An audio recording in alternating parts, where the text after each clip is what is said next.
अस्सलाम वालेकुम young doctors, कैसे हैं आप? उम्मीद करता हूँ खैरियत से होंगे। मैं हूँ आपका host doctor juice and I am here to teach you some basic concepts, some tips and tricks of the medical knowledge. और यहाँ मेडिकल नॉलेज से मुराद वो बेसिक नॉलेज है जो हर डॉक्टर के पास होना ज़रूरी है।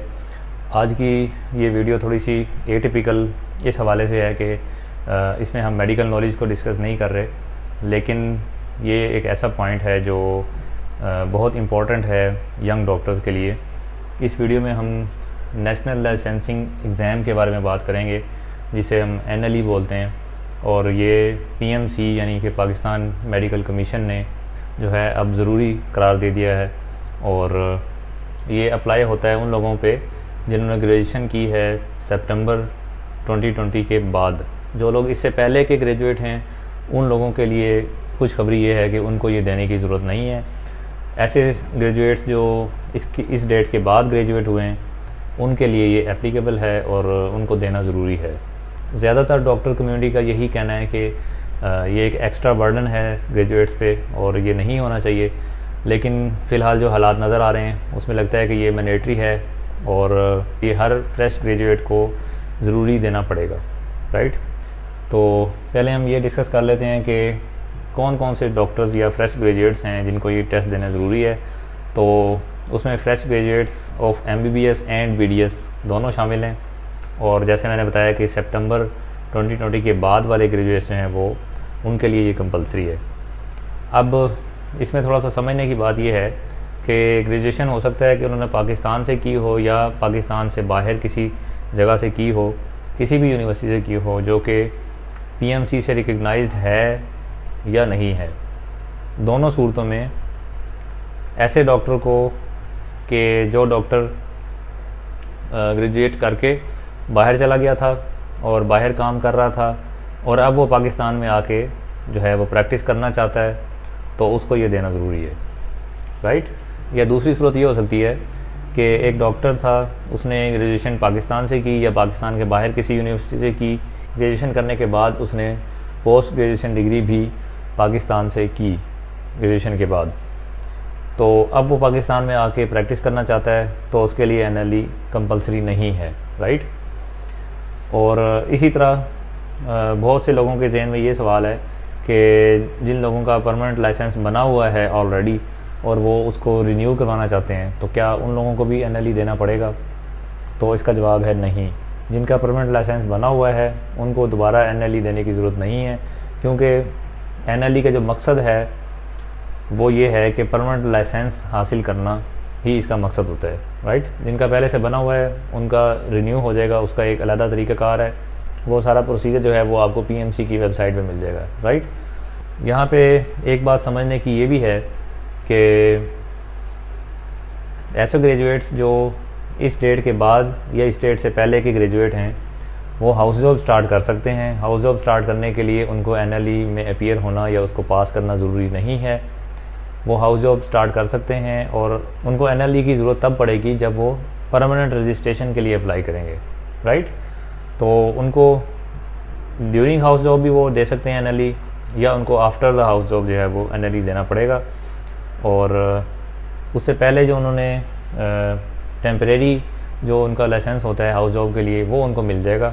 वो उनकी रेस्पेक्टिव यूनिवर्सिटी जो है वहाँ से वेरिफिकेशन के बाद उनको मिल जाएगा, और वो वेरिफिकेशन उन्होंने विदिन 14 डेज़ करवानी ज़रूरी है, राइट। तो ये सारी बातें जो हैं ये इस एक्ट के अंदर मेंशन हैं। इसका मैं लिंक नीचे दे दूँगा डिस्क्रिप्शन में, आप खुद भी खोल के इसको रीड कर सकते हैं। तो उसमें उन्होंने वाज़े अल्फाज में ये सारी बात की हुई है।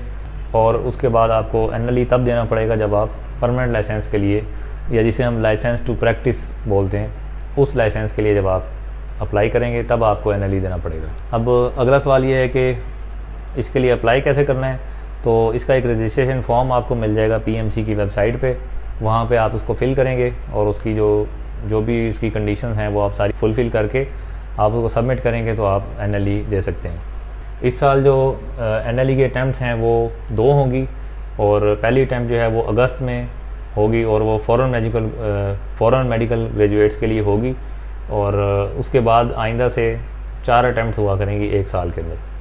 और इसमें एक अच्छी बात यह है कि इसकी जो अटैम्प्ट्स हैं वो अनलिमिटेड हैं, और इसकी फ़ीस जो है वो 6000 है। और इसके जो सेंटर्स हैं वो तकरीबन 20 सेंटर्स हैं पाकिस्तान के अंदर, और तमाम बड़े शहरों के अंदर सेंटर्स हैं, इस्लामाबाद में, कराची में, लाहौर में, पेशावर में, कोयटा में, फैसलाबाद, मुल्तान, और भी बहुत सारे शहर हैं जहाँ पे ये सेंटर अवेलेबल हैं। इसकी मज़ीद डिटेल मैं आपको इस पिक्चर में दिखा देता हूँ।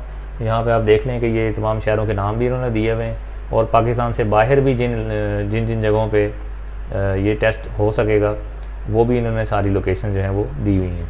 इस एग्ज़ाम के बारे में जो एक जनरल इम्प्रेशन है, जो most of the doctor community की तरफ से एक इम्प्रेशन है, वो यही है कि ये एग्ज़ाम जो है वो एक इम्पोज़ किया जा रहा है। इस एग्ज़ाम की शायद इतनी ज़रूरत नहीं थी, अब तक भी इसके बगैर काम चल रहा था। तो ज़्यादातर डॉक्टर्स का यही पॉइंट ऑफ व्यू है कि ये एग्ज़ाम एक एक्स्ट्रा बर्डन है फ्रेश ग्रेजुएट्स के लिए। लेकिन बहरहाल जो हो चुका है वो तो हो चुका, अब हमने ये देखना है कि उसको सॉल्व कैसे किया जाए। आर्म मेडिकल फोर्सेस के जो ग्रेजुएट्स होंगे या कैडेट्स होंगे, उनके लिए जो NLE का एग्ज़ाम है वो उनकी ही अपनी रिस्पेक्टिव अथॉरिटीज़ लेंगी। उन्हें देना तो पड़ेगा, लेकिन वो इन सेंटर्स में नहीं देंगे जैसे बाकी कैंडिडेट्स देंगे।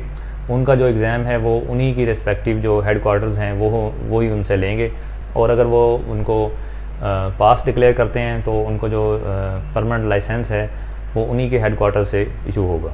ये एक काफ़ी डिबेटेबल बात है, और इस पे डॉक्टर्स कम्युनिटी में काफ़ी तशवीश का इजहार किया गया। अब हम थोड़ा सा देख लेते हैं कि इसका फॉर्मेट जो है वो किस तरह का होगा। तो इसमें बेसिकली इसके दो हिस्से हैं। नंबर 1 पार्ट जो इसका है वो थ्योरी का है, और सेकंड पार्ट जो है वो CSE इसको बोलते हैं, यानी कि क्लिनिकल स्किल्स एग्जामिनेशन। तो थ्योरी में जो है वो MCQs होंगे, 200 MCQs होंगे टोटल, जिसमें से 60 MCQs जो हैं वो बेसिक साइंसेस से होंगे, यानी कि ये 30% of the total bulk of MCQs बनाएगा। और बेसिक साइंसेस में जो सब्जेक्ट्स हैं ये वही सब्जेक्ट्स हैं जो MBBS में आपने बेसिक साइंसेस में पढ़े हैं। तो उसकी जो परसेंटेज है वो 30% है, यानी कि उसमें से 60 MCQs बनेंगे। इसी तरह जो क्लिनिकल साइंसेस हैं उनके 140 MCQs हैं, यानी कि ये 70% ऑफ द 200 MCQs बनता है। और इसमें जो सब्जेक्ट्स शामिल हैं ये वही सब्जेक्ट्स हैं जो आपने MBBS में पढ़े हैं। तो ये टोटल मिल के जो है 200 MCQs बनेंगे, और इसको पास करने के लिए 70% मार्क्स होना ज़रूरी है। और इसका दूसरा जो हिस्सा है वो CSE है, क्लिनिकल स्किल्स एग्जामिनेशन, और इसका जो पैटर्न है ये OSCE से मिलता जुलता है। OSCE आप जानते हैं, फाइनल ईयर में आप OSCE जो है वो करके आए होंगे। तो इसमें टोटल जो है वो 20 स्टेशंस होंगे, और 20 स्टेशंस का जो सिलेबस है वो मैं आपको स्क्रीन पे शो कर रहा हूँ। बेसिकली इसकी डिस्ट्रीब्यूशन जो है वो इस तरह से है, मेडिसिन, सर्जरी और ये सारे सब्जेक्ट्स इसमें शामिल हैं। इसमें जो समझने वाली बात है वो ये है कि इसके 3 स्टेशन जो हैं वो कंपलसरी होंगे, यानी कि 20 में से 3 स्टेशन ऐसे हैं जो पास होना ज़रूरी हैं, ये कंपलसरी हैं उनको अटेंड करना। और उसमें से भी उसकी मज़ीद अगर डिसेक्शन करें तो एक स्टेशन मेडिसिन एंड अलाइड का होगा, एक स्टेशन सर्जरी एंड अलाइड का होगा, और जो थर्ड मैंडेटरी स्टेशन है वो गायनी ओब्स या पीड्स में से किसी एक सब्जेक्ट से होगा। और ये 3 स्टेशन जो हैं ये पास करने ज़रूरी हैं। अगर खुदा न खास्ता इसमें से कोई भी स्टेशन फ़ेल होता है तो CSE as a whole fail होगा, राइट। पासिंग क्राइटेरिया जो है वो MCQs में आपने 70% मार्क्स गेन करने, और CSE में भी 70% जो है वो पासिंग ज़रूरी है। अगर आप इन दोनों को मिला के 70% अचीव कर लेते हैं और इंडिविजुअली 70% नहीं है किसी एक कंपोनेंट में, तो भी आप जो है वो फेल डिक्लेयर होंगे। पास करने के लिए दोनों को अलग-अलग 70% अचीव करना ज़रूरी है। और अगर आप थ्योरी पास कर लेते हैं तो उसकी वैलिडिटी जो है वो 5 ईयर्स तक होगी, यानी कि थ्योरी पास करने के 5 साल के अंदर अंदर आपने CSE एग्ज़ाम क्लियर करना है। CSE वाला जो इसका कंपोनेंट है वो आपने क्लियर करना है, और अगर 5 साल में क्लियर नहीं कर पाते तो फिर आपने थ्योरी वाला पार्ट जो है वो भी दोबारा देना होगा। और दूसरी कंडीशन ये है कि थ्योरी वाला पार्ट पास करने के बाद आपके पास 3 अटैम्प्ट्स होंगी CSE पास करने के लिए। अगर आप 3 अटैम्प्ट्स में CSE पास नहीं कर सकते तो फिर आपको जब 4th अटैम्प्ट में आपने अपीयर होना है तो आपने पहले MCQs भी देने हैं, उनको अलग पास करना है, और उसके बाद आप एलिजिबल होंगे फॉर CSE, राइट। तो ये था एक ब्रीफ सा ओवरव्यू कि NLE क्या है और किन लोगों को देना ज़रूरी है और इसका देने का क्या तरीका है और इसका क्या फॉर्मेट है। तो hope for the best and plan for the worst. उम्मीद है कि इस वीडियो से आपको कुछ थोड़ा सा ओवरव्यू मिल गया होगा कि NLE क्या है और इसको किस तरह से आपने सॉल्व करना है। वीडियो को लाइक एंड शेयर कर दीजिएगा ताकि दूसरे लोगों तक पहुंच सके। चैनल को सब्सक्राइब कर लीजिएगा ताकि नई आने मेरी वीडियोस आप तक पहुंच सकें। Till the next video, I am doctor juice. अल्लाह हाफिज़।